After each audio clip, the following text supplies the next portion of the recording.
자리에 앉으시죠. 자,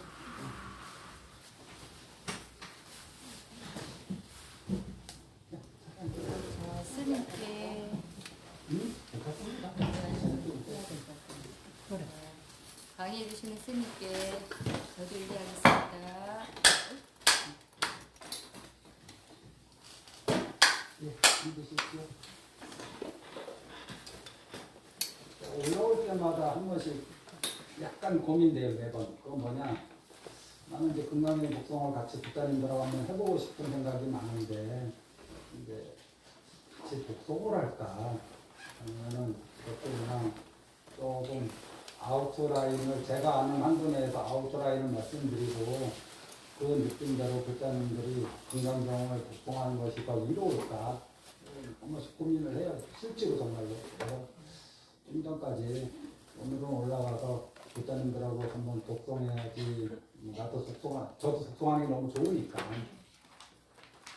이제 생각하다가 또 들어오면서 안녕하세요 하면서 생각이 바뀌어버렸어요.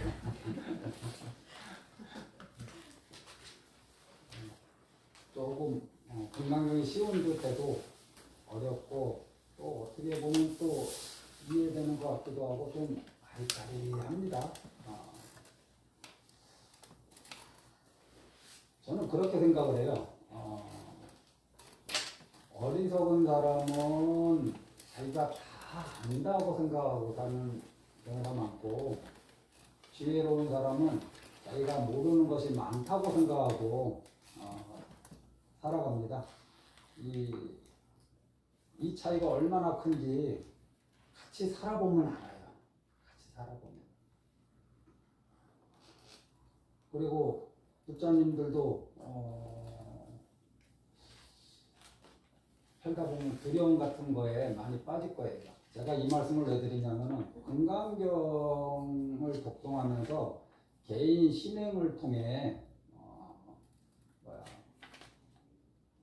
신행도 이렇게 좀 밟아 올라가면서 일상생활에도 도움이 돼야 되는 거 아닌가요? 당연하게. 부처님 말씀이니까. 분명히 살다 보면 여러 가지 두려움에 우리가 봉착한다.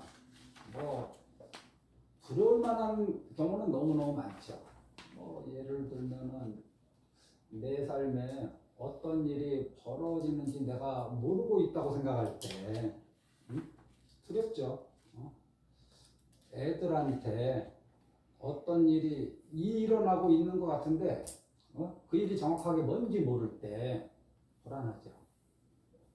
배우자의 관계에서 배우자 행동이 좀 이상해서, 예전과 다르게 좀 이상해서 그것이 꼭 바람이다 뭐 이런 게 아니라 여러 가지 문제일 수 있잖아요. 이 배우자도 오로지 뭐 돈만 생각하고 사는가요? 배우자 역시 삶의 희노애락을 겪으면서 하루를 보낼 겁니다. 그런데 그 일이 무엇인지 자기가 모르고 있다고 생각할 때 두려울 수 있죠. 어쩔 때는 그 일을 아는 것이 알까봐 두려워하는 경우도 있을 수 있어요.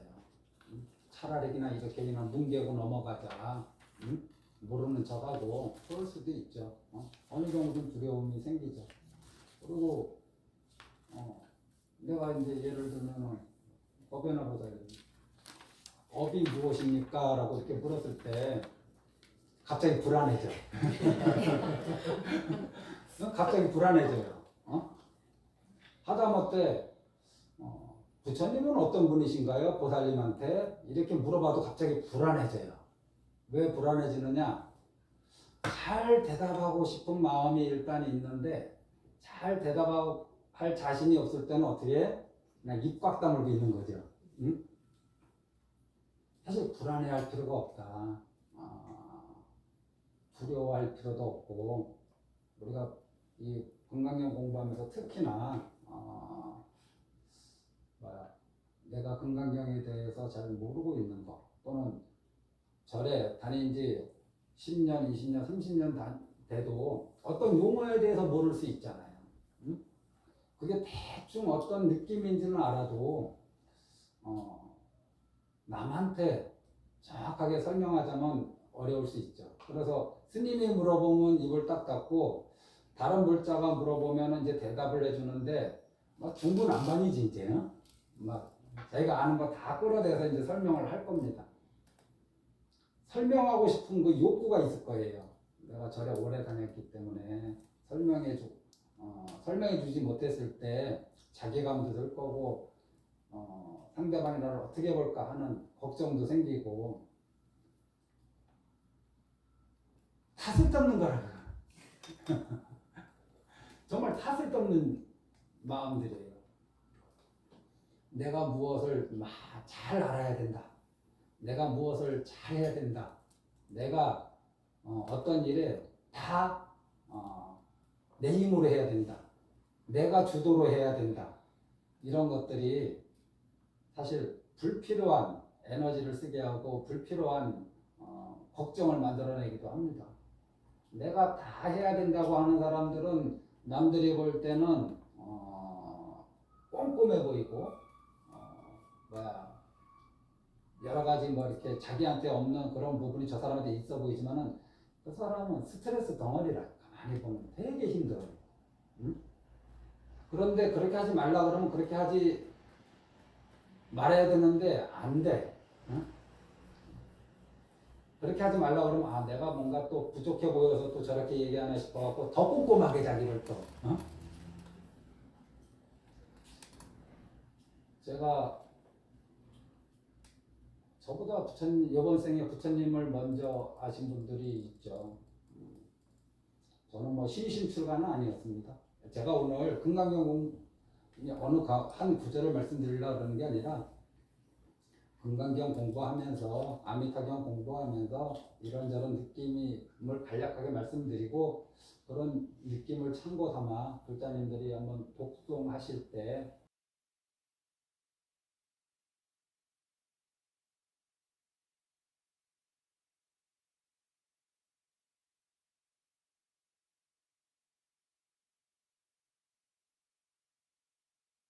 그냥 강원에 다니고 막 그랬어요. 그러면서 출가 후 한 2년 동안은 계속 집에 갈 생각을 했어요. 아침에 새벽 예불 가서는 아침 먹고 집에 간다. 사시기도 하고 나서는 내가 점심 먹고 집에 간다. 왜냐하면 기도 끝나야지 밥을 주니까. 저녁 기도 끝나고 나면은 내일 아침에 내가 눈 뜨면 집에 간다. 그래갖고 몸은 절에 있어도 마음은 절에 있지 않는 시간을 많이 가졌어요. 한 1년 반은 그렇게 가졌을 거라. 근데 주변에 이제 나보다 나이도 어리고 또 이렇게 같이 출가한 스님들 봤을 때 되게 신신나게 하시는 분들이 있었거든요. 참 여복하고. 처음에는 그게 부러웠어.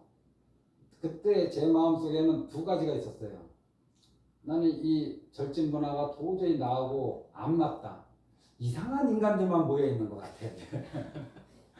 비정상적인 사고방식을 하는 사람들만 모여 있는 것 같아. 내가 보니까 별것도 아닌 거에 막 그냥 난리 부르스를 치고 막 소리 치고 밖으로 볼 때는 고요한데 안에서는 막 별의별 일 다 일어나고 내가 볼 때는 여기는 정상적인 인간들이 모인 곳이 아니다. 일단 거기에 대해서 내가 약간 생각을 가지고 있는 상태에서 나는 잠시 놀러 왔는데 이게 너무 오래 붙어 있는 거 아닌가 라는 생각이 계속 있어가지고 이제 그런 갈등을 하게 됐죠. 그 중에 이제 신신나는 스님들 보면 부러워했죠. 나한테는 왜 저런 신심이 없을까? 신심은 만들어내는 거 아닙니다. 내 마음속에서 내가 만들어낼 수 있는 게 아니더라고요. 제 경험상. 그거는 자기 마음이 감응을 해야 돼. 또는 전생의 인연이라고 그러죠. 태어날 때부터 이렇게 스님 같은 스님들이 있어요. 출가한 지 30년이 지났는데 스님 같지 않은 스님도 있어요. 사실은 사바세계에. 참 묘하죠. 그래서 저는 참 신심 있게 사는 스님들을 부러워했어. 근데 지금 어떻게 됐느냐? 신심 있게 내가 본 스님들이 다 집에 가버렸어. 뭐 저런 인간이 다 있지 하는 인간들은 열심히 지금 절에서 살고 있고 그 차이가 뭔지는 모르겠어요. 제가 왜 이런 얘기를 했는지 그 이유는 저도 부처님의 가르침을 공부하는 사람이지만은 다 알고 있지 않다. 신도님들이 물었을 때 모르는 거 옛날에는 정말로 그랬어요.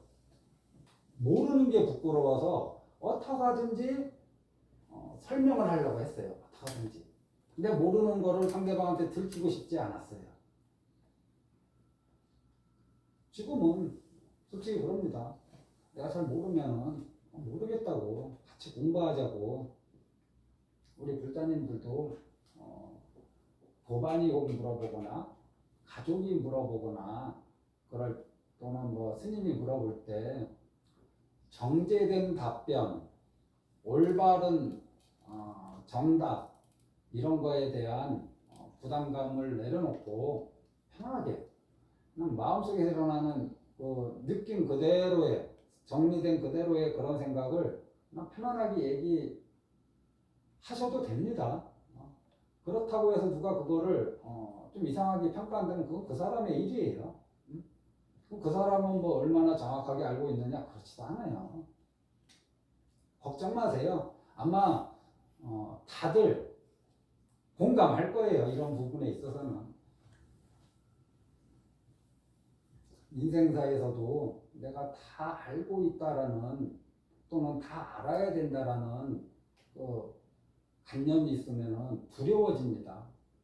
두려워져요. 걱정돼요. 왜냐면 사실은 내가 모르는 것들이 살다 보면 더 많아지거든. 비근한 애로 어떤 엄마들은 애들이 초등학교 들어가기 시작하면 자기도 공부한다 그러대.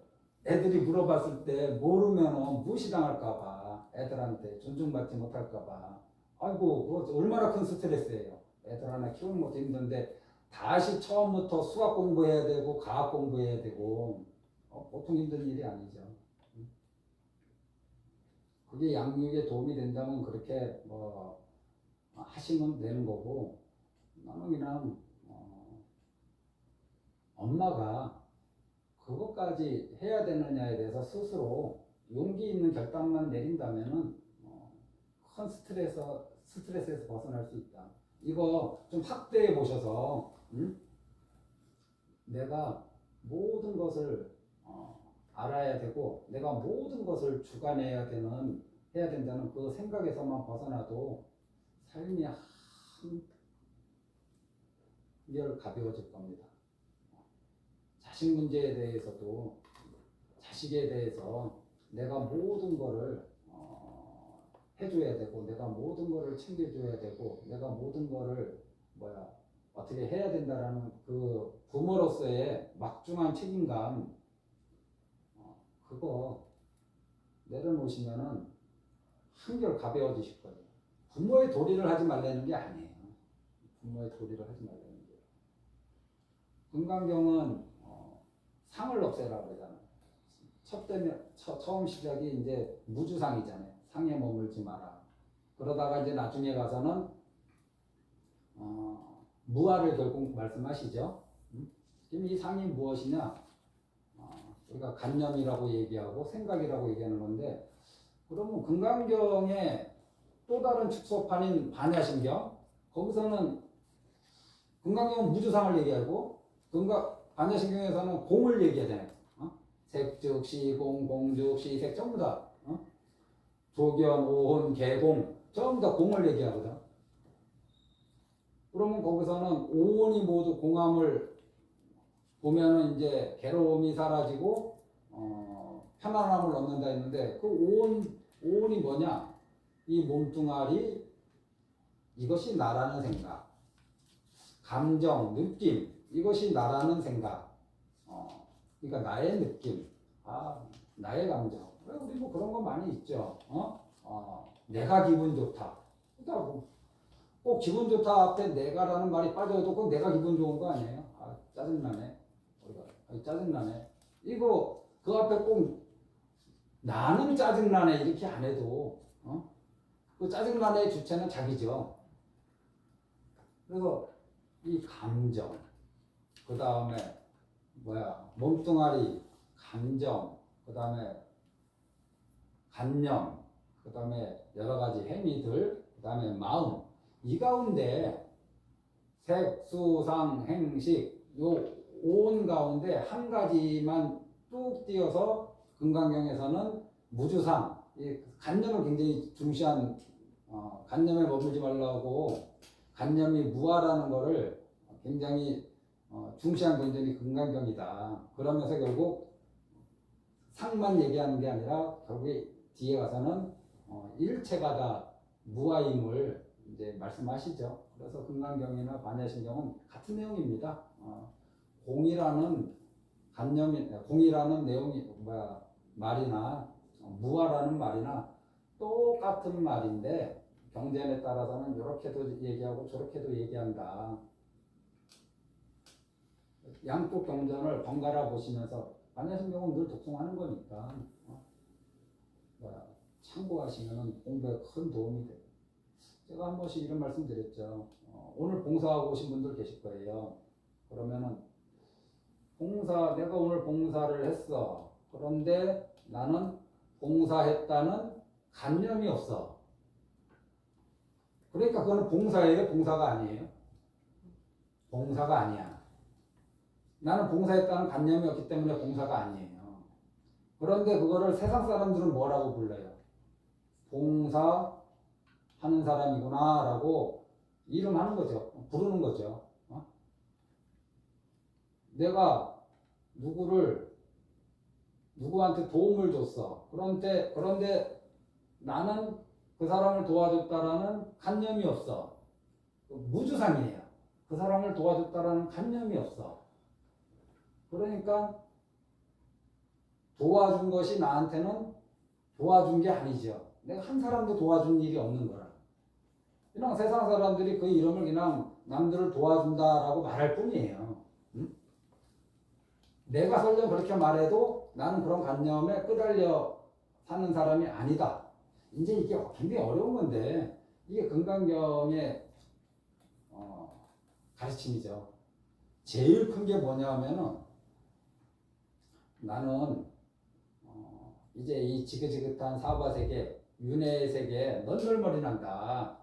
나는 이제 이런 세계가 아니라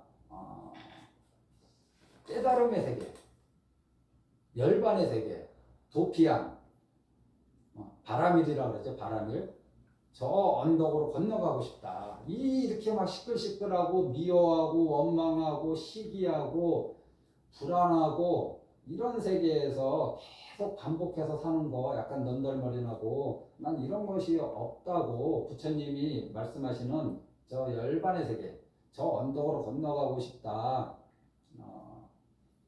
이런 마음을 내는 것을 불교에서는 이제 발심이라 하죠. 발보리심.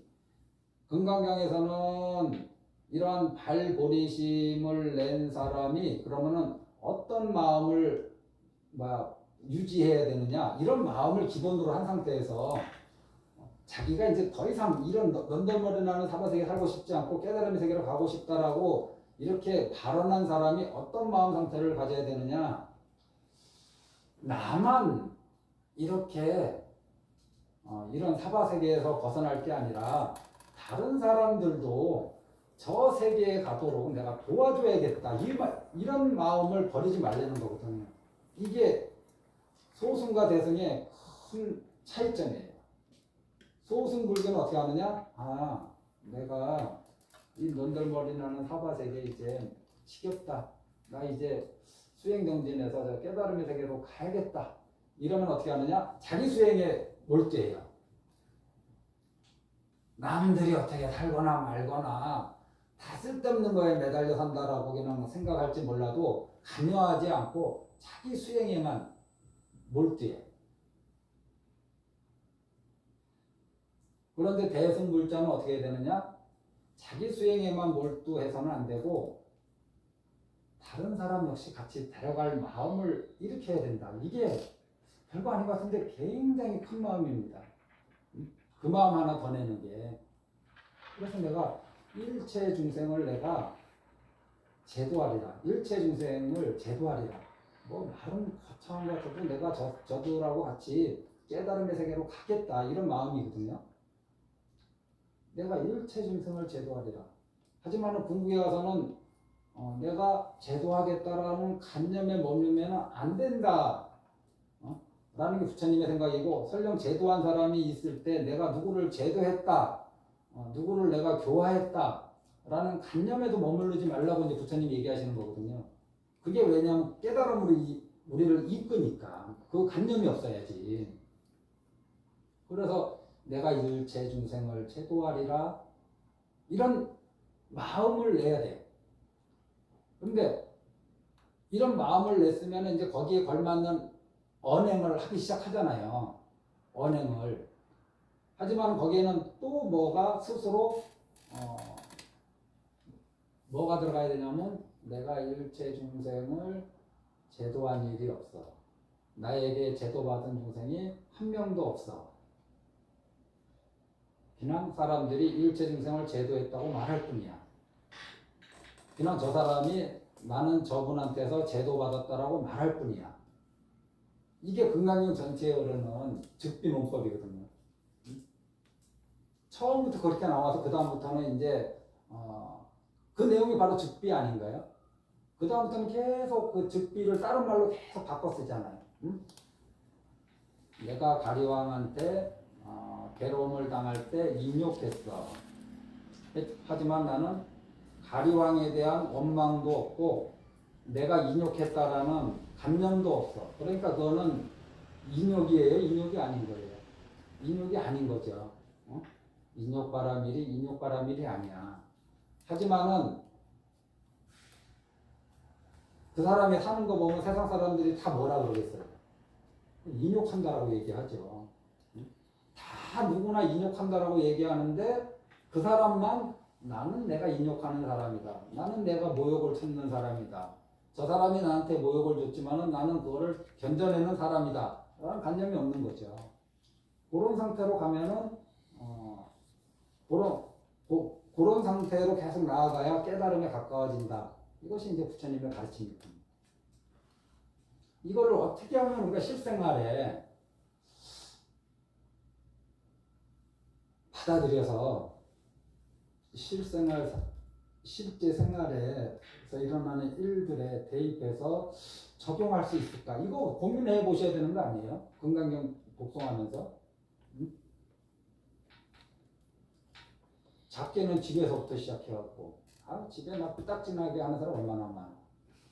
상대, 집에 있는 사람들이 가리왕이라 거의. 응? 배우자가 가리왕일 수 있고, 자식이 가리왕일 수 있고 며느리가 가리왕일 수 있어요. 안 그래요? 얼굴 바꾼 가리왕일 수 있어요. 여기 계신 분들이 그분들한테 가리왕일 수 있는 거예요. 상대방만 보지 말고. 내가 상대방한테 가리왕일 수 있는 거예요. 오로지 나는 인욕선인이고 배우자가 가리왕이라고 생각한다면 이 관계가 전혀 진척이 안 될 거예요. 나도 가리왕일 수 있는 거야. 어떻게 하면은 이 금강경의 가르침을 가정에서부터 도반, 직장생활 이런 데까지 적용할 수 있을까? 내가 일체 중생을 이롭게 한다고 하지만은 이롭게 한 일도 없고 나한테 이로움을 받은 중생이 단 한 명도 없다. 처음에 저 금강경 이 말씀 들었을 때 이해가 안 됐어요. 이게 무슨 말인지. 부자님들도 이해 안 됐죠, 처음에? 이해 잘 안 됐을 거라고. 내가 우리 집안 모두를 가족이라는 이름으로 이렇게 묶인, 이번 생의 인연에 가족으로 묶인 이들을 모두 이롭게 하고, 이들을 모두 행복하게 하리라. 그러면 거기에 걸맞는 어떤 행동과 말을 해야 돼요. 그런 거 없이 마음만 가지고는 이게 될 일이 아니라. 그런 다음에 어떤 생각에 어디에 어떤 상태에 있어야 되느냐. 무주상. 내가 우리 가족을 위해서 한 일은 하나도 없다. 나로 인해서 편안해지고 행복해짐을 느낀 가족은 단 한 명도 없다. 이거 우주상에 이르는 길이 과연 무엇일까? 건강경 가르침을 요 가정에 한번 대입해보고 절집에 와서 도반들 사이에서 한번 대입해보고 그게 경전에서 공부한 거를 실생활에 한번 적용시켜보는 거 아닌가요?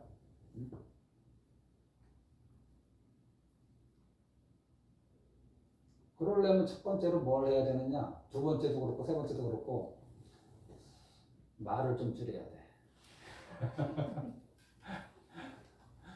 이게 재밌는 말 이런 거는 뭐 상관없다고 할지 모르는데 자기 입장을 표명하는 말. 그 전형적으로 무주상이 아니라 주상이거든요. 자기 입장을 표명하는 거, 자기 의지를 표명하는 거, 자기 견해를 표명하는 거. 이거 전형적으로 상에 머무는 게 아니라 완전히 상과 하나가 된 상태라.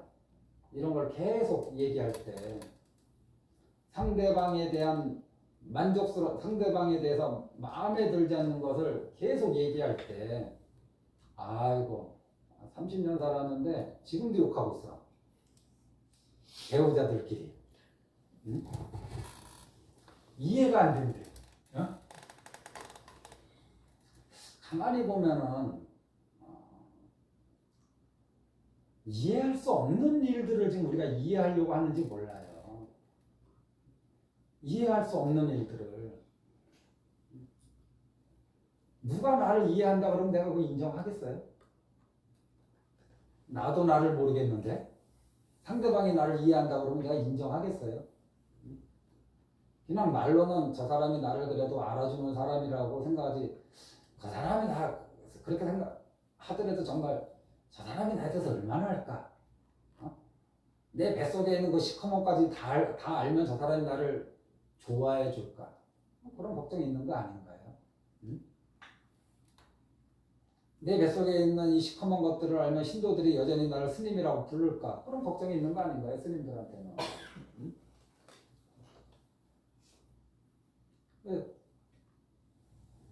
말을 줄여라. 그 말은 쓸데없는 말이에요. 쓸데없는 말. 정말. 부처님은 49년 동안 말씀하셨지만 쓸데없는 말을 단 한마디도 하지 않으셨기 때문에 말 많다는 소리 안 들었어요.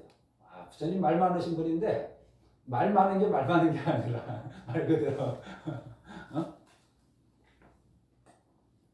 말수는 별로 없는데 뱉어내는 말마다 사람 곤두서게 만들고 곤두서게 만들고 사람 짜증나게 하고 사람 힘들게 하는 사람은 하루에 서너 마디만 해도 그 사람 엄청나게 말 많이 하는 겁니다. 그거 진짜 불필요한 말을 세상에 내뱉는 거니까. 이 세상에 필요한 말은 하루 종일 내뱉어도 많다고 얘기하지 않거든요. 부족하다고 생각해요. 더 해주세요. 조금만 더 해주세요. 우리가 이렇게 얘기하지. 그런데 그런 불필요한 말을 한 두 마디밖에 안 하면 제발 셔더 그만 좀 얘기해. 알겠으니까 그만 얘기 그런다고. 이제 상대방 두 마디 얘기했는데. 그러니까 말의 양하고 상관없다. 내가 하는 말이 과연 어떤 성질, 어떤 에너지를 가지고 있는 말인지 먼저 자기 자신을 한번 보세요. 그리고 상대방이 하는 말은 또 어떤 성질이 있고 어떤 에너지가 있는지 아이고 스님 평생 살아도 난 모르겠습니다. 모르죠. 상대방을 몰라요 우리는. 보살님하고 나하고 다르듯이 보살님하고 배우자가 달라. 다른 걸 어떻게 이해를 해? 우리는 다른 거를 이해할 수 없어요. 그냥 저는 글로도 진짜 수십 번 썼을 거라. 다른 거를 이해하려고 하지 말고 그냥 인정하고 받아들이자. 응? 그 길밖에 없는 거라 사실은. 그럼 인정하고 받아들이면은 우리가 전부 다 깨달음으로 나아가느냐? 아니에요. 그냥 다른 것을 알 뿐이야. 그럼 거기에서 불필요한 에너지를 낭비하지 않고 불필요한 시간을 소모하지 않아요. 불필요한 스트레스를 받지 않을 뿐이야. 그것이 깨달음으로 인도하지는 않아요. 거기서 다른 것이 필요하죠. 하지만은 기본적으로 우리가 좋은 환경에서 살고 싶고 좋은 환경에서 신행하고 싶을 때 그 첫 번째가 말수를 줄이고 내 말수, 불필요한 말수, 참 쓸데없는 말의 그 양을 줄이고, 그 다음에 상대방과 내가 다르다, 이거 하나 인정하는 게 그렇게 어려운 것 같아요. 이걸 인정하지 못하니까 어떻게 하느냐, 이해시키려고 하는 거예요. 이해시키려고, 자기를 막 이해시키려고. 그리고 상대방을 막 이해하려고 하고, 아무리 상대방 이해하려고 해봐야 결국은 난 모르겠다고 끝나지. 정말 난 모르겠다. 내가 난 자식이지만 나도 모르겠다. 이게 어머니들의 정설 아니에요? 30년을 한 이불 속에서 살았지만 난 저 사람 모르겠다. 이게 부부 사이에 있는 정설 아니에요? 30년 동안 한 번도 상대방이 나와 다름을 인정하지 않았던 거지. 나랑 같기를 원한 거죠. 왜냐면 내가 이해할 수 있는 범주 안으로 들어오기를 원한 거죠. 내가 이해할 수 없는 범주 밖에서 논으면 굉장히 불편한 거라. 나와 다른 게 싫다는 거예요. 그렇게까지 얘기하면 말씀은 그 정도까지는 아닌데요. 얘기할지 몰라도 결국은 그거래요. 나와 다르게 하는 거 싫은 거예요. 그냥 내 생각대로 이렇게 해줬으면 좋겠다. 그거 엄청난 상입니다. 금강경에서 얘기할 때. 엄청난 상이에요. 이거부터 집에서부터 한번 상대방의 상을 깨뜨리려고 하지 말고, 그거 무모한 짓이라. 배우자의 고정관념을 깨뜨리려고 하지 말고, 배우자한테 무주상을 설파하려고 하지 말고, 자기 자신한테 무주상을 설파하고, 자기 자신이 내가 얼마나 이런 거에 걸려서 살았는가, 이렇게 자기 자신을 한번 돌아보면서 남은 여생 하나하나 이렇게 살아보시기 바랍니다. 제가 오늘 댓글에 썼나 어저께 썼나, 이 세상에는 나에 대해서 칭찬하는 사람도 있지만 나에 대해서 비난하는 사람이 있죠. 나에 대해서 욕하는 사람이 있어요. 그 친척 중에도 있을 거라 분명히. 형제간에도 있을지 모르고, 험담하고 욕설하고 입에 담지 못할 욕설까지 하는 형제들도 있거든요. 그 다음에 욕심으로 형제인데도 형제의 재산을 노리는 사람도 있고, 승질을 하면은 자식이 부모를 때리고 부모가 자식을 때리고 형제가 형제를 때리고, 아내 불만이 내지하면은 가면서 전혀 한 번도 본 사람이 없는 자기보다 약해 보이는 사람을 때리고 가고 찌르고 가고, 이러죠. 세상에. 이 세상에 그런 사람들이 있어요. 분명히. 그러면 이런 사람들한테 어떻게 반응을 해야 되느냐? 돌멩이처럼 반응하면 안 돼. 그건 있을 수 없는 일이라. 내가 돌멩이도 아닌데 어떻게 돌멩이처럼 반응해.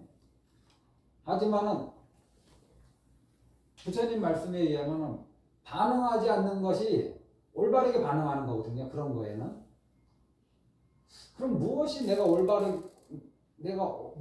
반응하지 않음으로써 올바른 반응을 할 것인가? 요거 한번 고민해 보셔야 돼요. 살면서 수시로 부닥치는 문제잖아요. 나에 대해서 험담하고 뒷담화하고 나에 대해서 불편한 얘기를 퍼뜨리고, 예를 들면 그런 사람이 있을 때 나는 어떠한 태도를 지금까지 견지해 왔는가? 그렇게 해서 내 마음은 편안했는가? 그렇게 해서 그 일이 잘 풀렸는가? 내가 해왔던 방식대로 계속 해왔는데 마음이 불편하고 관계가 힘들었다면은 이제 좀 부처님 방식대로 한번 도전 한번 해보시는 것도 좋지 않겠나요? 밖에서는 불의를 보면은 분노하라 그러잖아요, 우리가. 정치에서 많이 얘기하지. 노동계에서도 많이 얘기하고. 불의를 보면 분노해라. 그런데 불교에서는 분노는 탐진치 중에 하나 아닌가요? 그러니까 불교는 불의를 보고 분노하면 안 되는 거라. 그럼 어떻게 해야 돼요? 가만히 있어야 돼요? 아니지. 불의를 지혜로서 대응해야죠. 불의에 대해서 지혜로서 대응하고, 욕심에 대해서 내 것을 가지려고 하는 사람에 대해서 분노로서 대응하는 게 아니라, 반격하는 게 아니라 지혜로서 대응하는 거죠. 탐진치를 줄인 상태에서 대응하는 거죠. 이게 불교에서 우리한테 알려주는 거거든요. 사회인들 통념하고 완전히 달라요.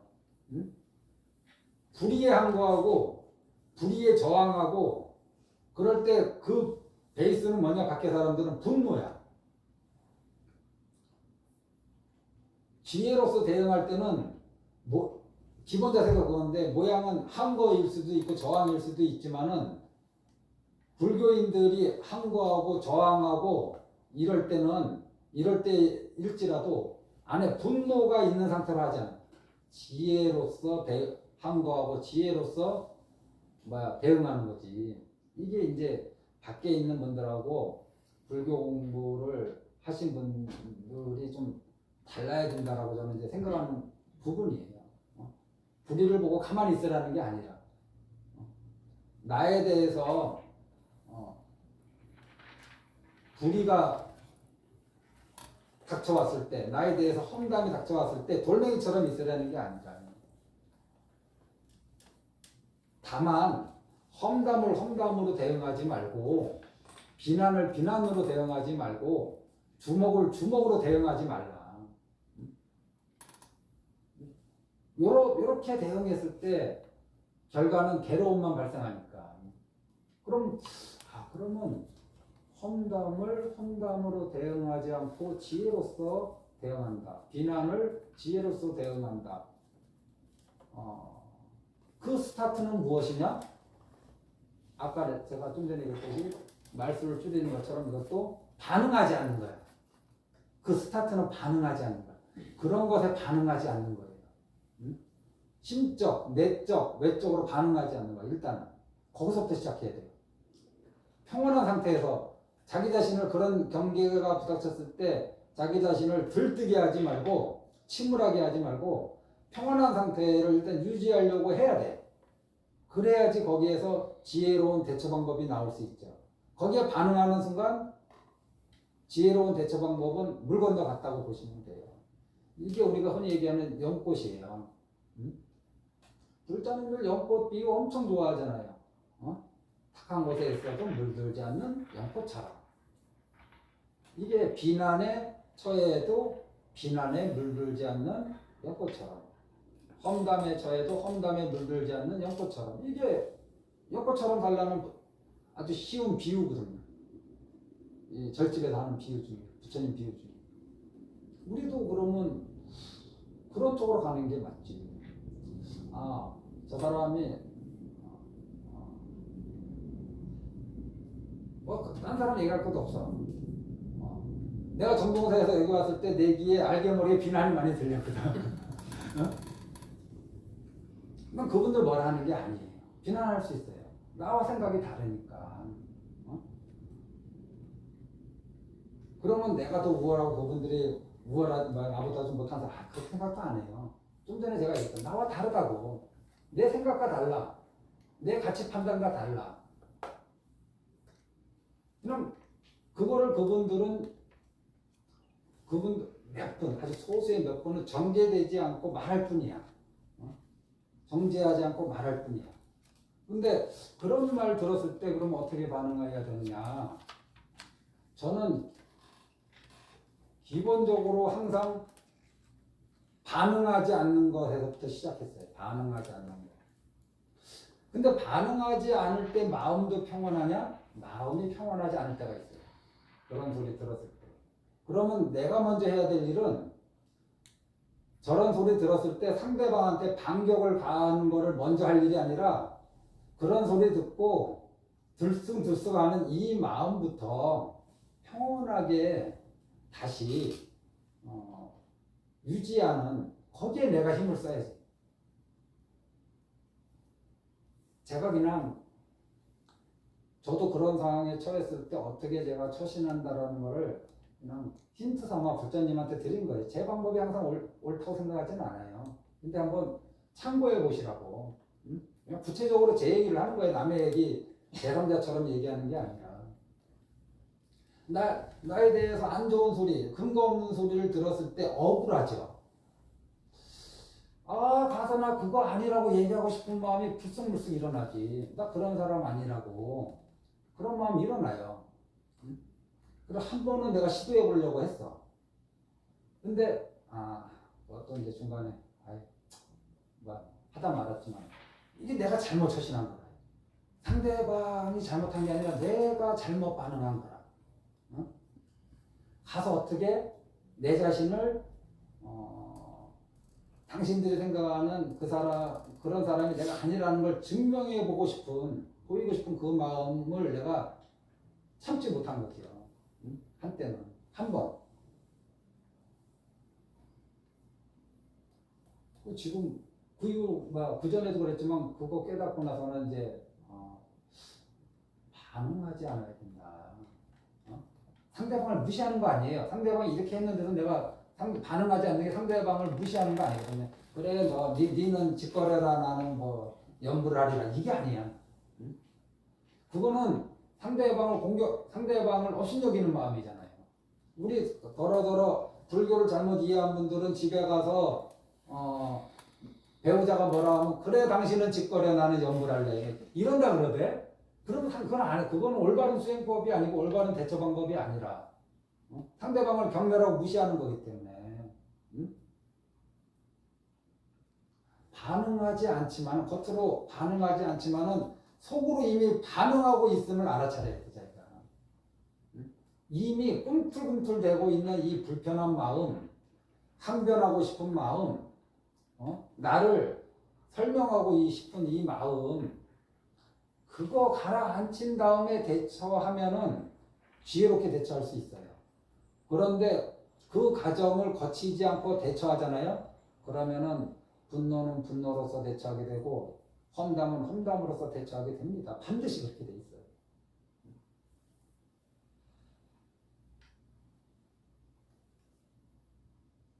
아니 다른 생각 갖고 계신 분 있나요? 근데 주저리 떠들려니까 전부 다 입 다물고 고개만 끄덕거려서 알 수가 있어야지. 호흡이 낮아가지고.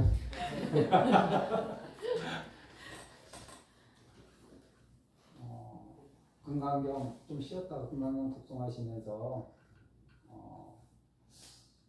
어느 한 구절 마음에 와닿는 구절이 있으면은 이걸로 내 삶을 바꾸는 이것을 내 삶을 바꾸는 사고계로 삼으리라. 가정에서 직장에서 교환 사이에서 이거를 향상시키는 도구로 쓰리라. 이런 금강경을 내 삶 속으로 한번 끌어와 보십시오. 좀 전에 말씀드린 비난에 일단 형식적으로 대응하지 않고 속으로 대응하고 있는 그 마음을 가라앉힌 다음에 평온하고 평정한 상태에서 대응하는 거, 그게 진짜 대응이에요. 그게. 쫓아가는 게 대응이 아니라 내 마음이 들뜨지 않은 상태로 대응하는 것이 그게 진짜 대응이에요. 그게 어떤 것인지 한번 체험해 보시고 그것이 좋아 보이면은 한번 해보고 좋으면은 다른 삶의 영역으로 이 패턴을 계속 넓혀 가시기를 바랍니다. 우리가 그게 금강경 독송하고 금강경 공부하는 목적이 아니겠나 싶어요. 오늘 여기까지 할게요. 주저리 많이 떠들었다. 모두 건강하시고 감기 조심하세요. 감사합니다. 그거 좀 꺼주세요.